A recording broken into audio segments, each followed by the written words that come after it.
The discovery. The rain pounded against the observatory dome as Dr. Mira Chen hunched over her workstation, the blue light of multiple screens casting ghostly shadows across her face. 3 years at the HFY auxiliary station had yielded nothing but cosmic static and bureaucratic frustration. Until tonight. "That can't be right," she muttered, adjusting her glasses. The signal pattern on her screen pulsed with a regularity that defied natural cosmic phenomena. More troubling was its source. Voyager 2, a probe launched in 1977 that had gone silent years ago after completing its mission to study the outer planets. Now it was suddenly transmitting from deep interstellar space, over 18 billion kilometers from Earth. The pattern repeated, each cycle slightly different from the last, like a language evolving in real time. Mira's fingers flew across the keyboard, running the standard decryption algorithms. Nothing. She tried the newer quantum-based protocols she'd been developing. Still nothing. Then she remembered her controversial dissertation on nonlinear linguistic structures, the work that had simultaneously earned her a PhD and academic exile to this remote listening post in Puerto Rico's rainforest. "System, load Chen Protocol Alpha," she commanded. The computer hummed, struggling with the complex calculations. The screen flickered, then displayed a partial translation. "Danger. Awakening. A final warning.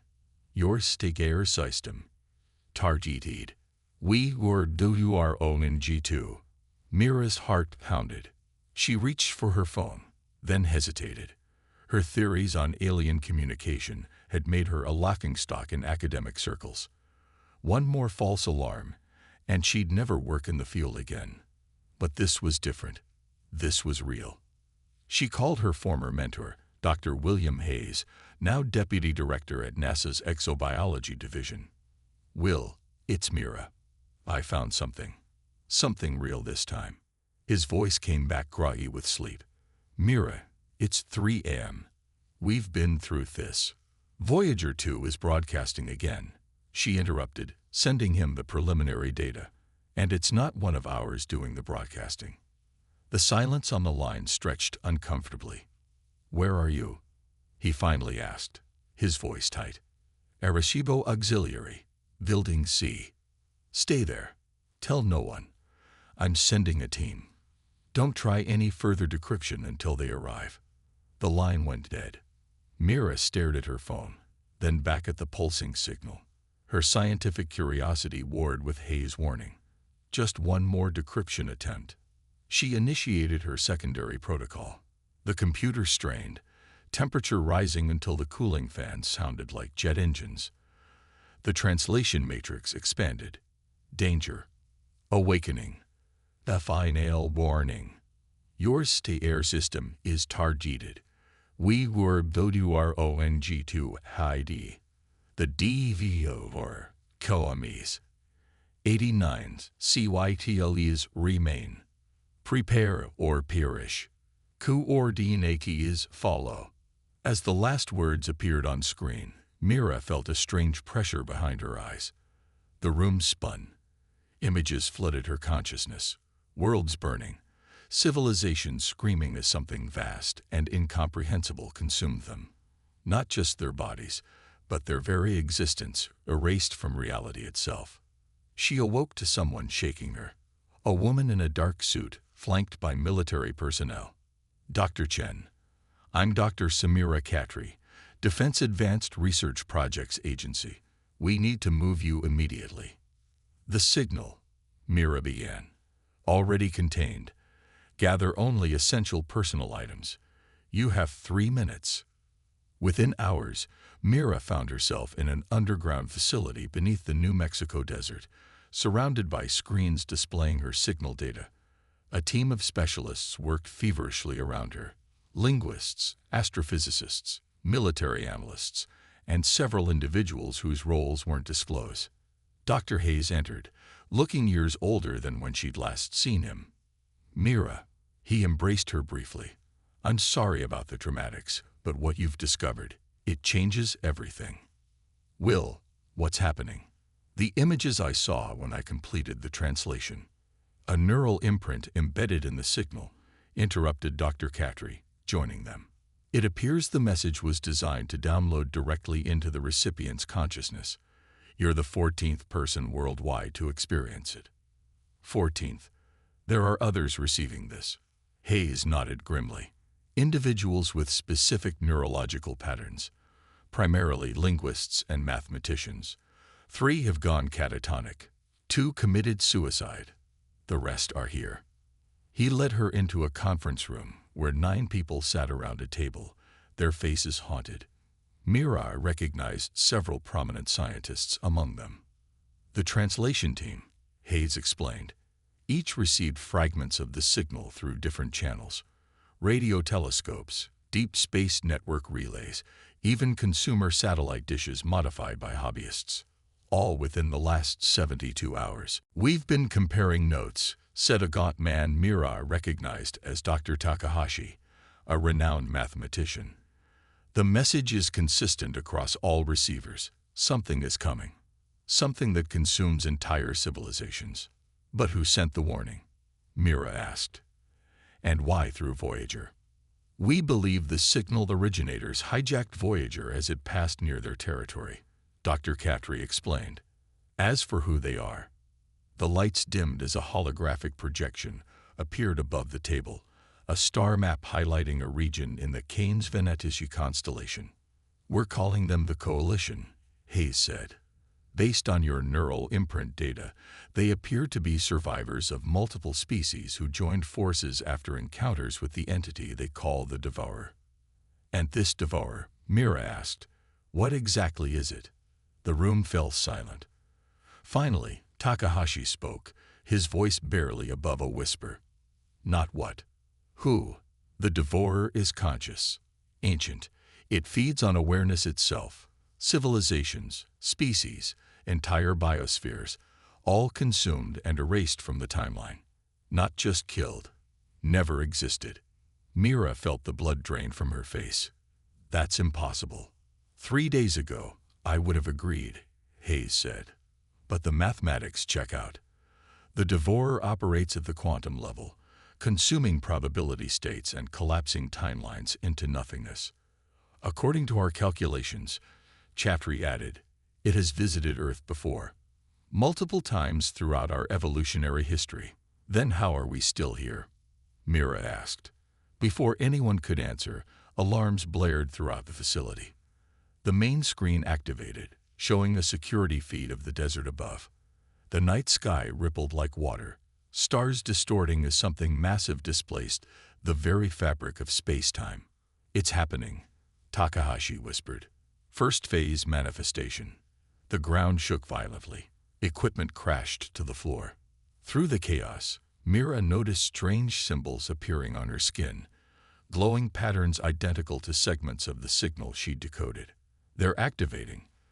Chetri shouted above the noise, staring at similar markings appearing on her own arms. The ceiling fractured, but instead of debris, light poured through. Not sunlight, but something else, something that behaved as both particle and wave, illuminating and transforming everything it touched. A voice spoke directly into Mira's mind, resonating with harmonics no human vocal cords could produce. We are the Coalition. We have watched. We have waited. We have guided. Your species carries our legacy, the final defense against the Devourer of worlds. The light coalesced into a being composed of geometries that shouldn't exist in three-dimensional space.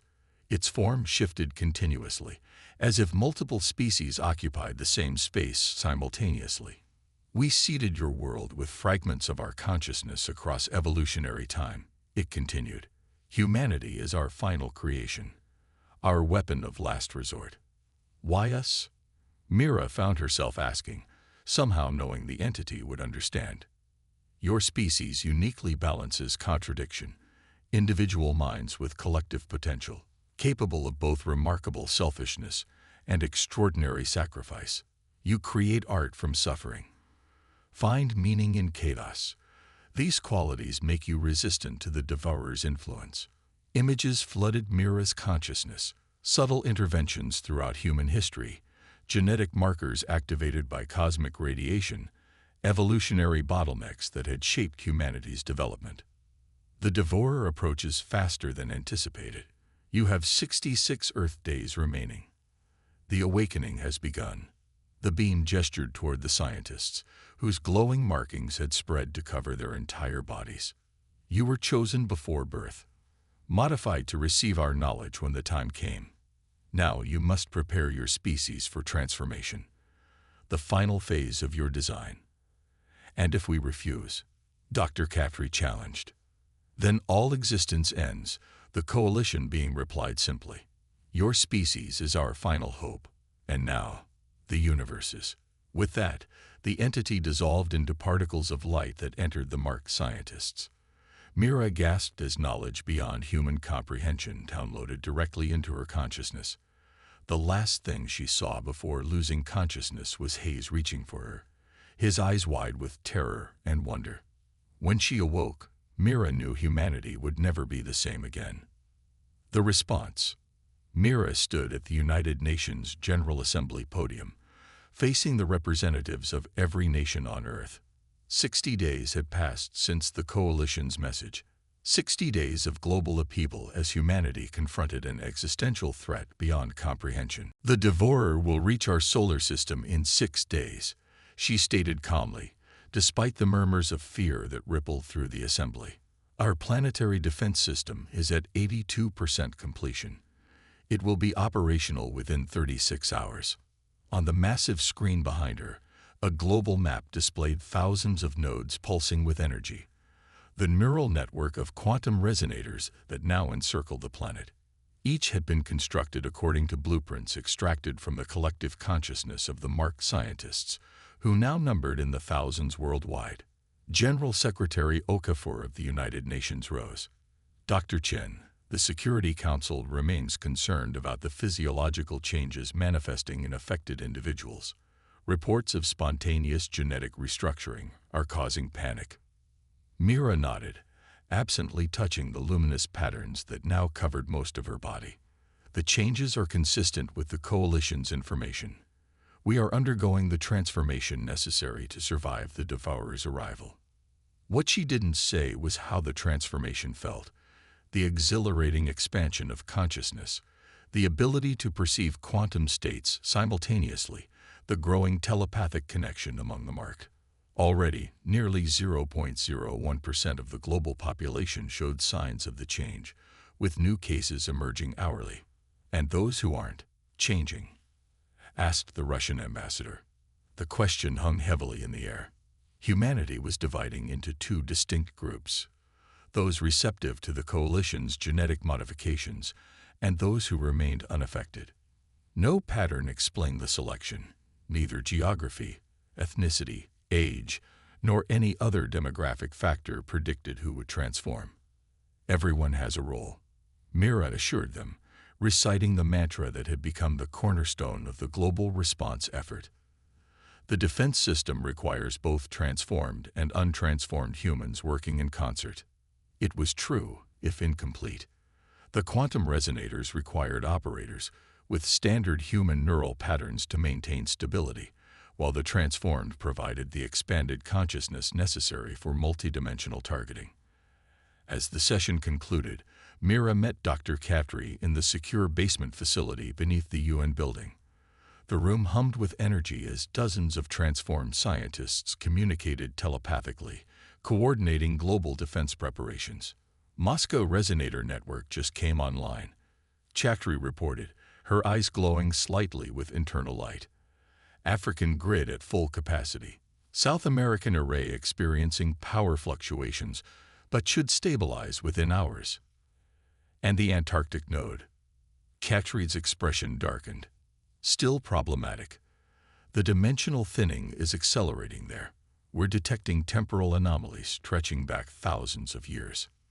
Mira closed her eyes, extending her consciousness to the Antarctic monitoring station. Through the shared network of transformed minds, she perceived what the on-site team saw. Reality fracturing in slow motion, glimpses of Earth from different eras bleeding through. It's chosen its entry point, she whispered. The devourer is creating a temporal vortex. We anticipated this, Chetri reminded her. Phase 3 countermeasures are ready. Phase 3. The aspect of their defense plan they'd kept from world governments. Not because it was dangerous. Everything about this situation was dangerous. But because it required a perspective beyond conventional human morality. Alert the evolutionary vanguard, Mira instructed. Initiate consciousness synchronization. Across the planet, the transformed entered a meditative state, their minds linking to form a collective consciousness greater than the sum of its parts. Through this expanded awareness, they could perceive the devourer more clearly, a vast, ancient entity that existed simultaneously across multiple dimensions, feeding on consciousness itself, erasing entire civilizations from reality's timeline. It's aware of us, came the collective realization. It recognizes the coalition's handiwork. It's curious. For the first time in its incomprehensibly long existence, the devourer had encountered resistance that intrigued, rather than merely nourished it. Humanity's unique consciousness, individual yet collective, rational yet emotional, selfish yet sacrificial, presented a novel complexity. The defense grid activated worldwide, quantum resonators channeling energy into the Antarctic convergence point. Not to destroy the devourer. Nothing could destroy such an entity, but to establish communication on its level of existence. In the frozen wasteland of Antarctica, reality tore open.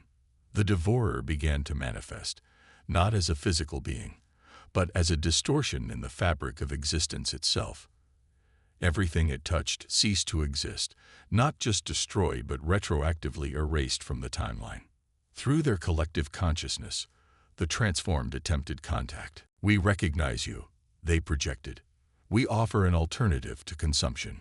The devourer's response came not in words but in concepts that seared through their linked minds. Conjure. Eine weitere. Purpose. There is another purpose, the human collective countered. Symbiosis rather than consumption. Evolution rather than erasure. The devourer paused, a concept it had never encountered in eons of existence. Its attention focused fully on Earth, probing the strange dual nature of human consciousness. In that moment of connection, Mira understood. The coalition hadn't created humanity as a weapon against the devourer. They'd created humanity as a bridge, a species capable of communicating with an entity that operated beyond conventional existence. The transformed extended their collective consciousness, offering the devourer a taste of human experience.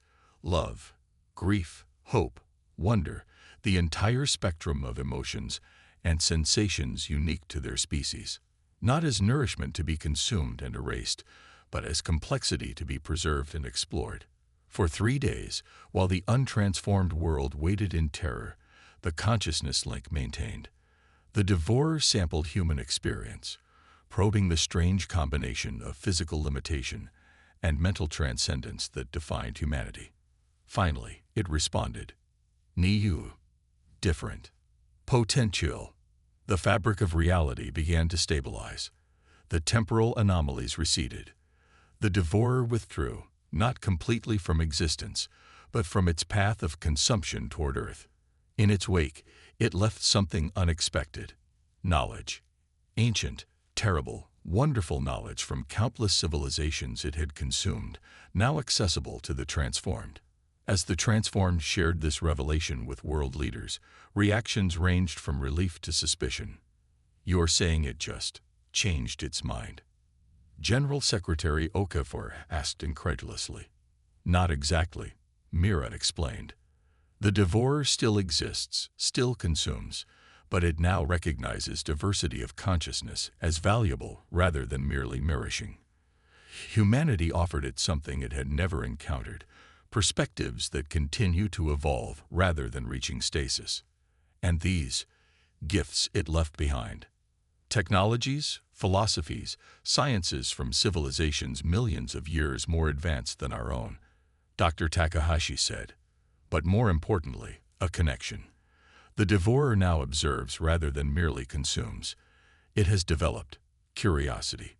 What happens now? Asked the Chinese representative. These changes in the affected population, will they spread? Reverse? Are we looking at a permanent division in the human species? Mira exchanged glances with her fellow transformed. The truth was complex. The genetic changes were indeed spreading, but slowly. Within generations, humanity would likely evolve into something new, not post-human, but more than human. A species capable of perceiving multiple dimensions, communicating across vast distances instantly, and understanding the universe in ways their ancestors never could. We stand at an evolutionary crossroads, Mira answered carefully. The transformation cannot be reversed, but neither will it force itself upon those who resist it. Humanity's greatest strength has always been its diversity. That won't change. What she didn't say was what the transformed had glimpsed through their expanded awareness. The coalition's true intention. Humanity hadn't been designed as a weapon or even as a communicator. They had been designed as successors. As the coalition's final creation, humanity would eventually take its place among the cosmos, not as a planetary civilization, but as guardians of existence itself. The Devourer was merely the first of many cosmic forces they would encounter, understand, and eventually guide toward harmony rather than destruction. When the official briefing concluded, Mira stepped onto the UN building's roof, gazing at the star-filled sky. Through her enhanced perception, she could sense the Devourer's distant presence, still watching, still learning. Beside her, Dr. Hayes, one of the few prominent scientists who had remained untransformed, joined her vigil. Was it worth it? He asked quietly. All this change, this division in our species. Mira considered the question, feeling the weight of both her humanity and her transformation. The warning wasn't just about the Devourer, she finally said. It was about us, about what we could become if given the chance. The galaxy feared us for our potential, not for destruction, but for transcendence. She extended her hand, now luminous with the patterns of her transformation. After a moment's hesitation, Hayes took it. Though he couldn't share her expanded consciousness, he could understand its importance. The final warning left for humanity has been decoded, she said softly. But it wasn't a warning of our end. It was an invitation to our beginning. Above them, a shooting star streaked across the night sky. Not a meteor, but the first of many coalition vessels now returning to the solar system, drawn by humanity's successful evolution. After eons of guiding from afar, they were coming home to meet their creation face to face. Humanity's next chapter was about to begin.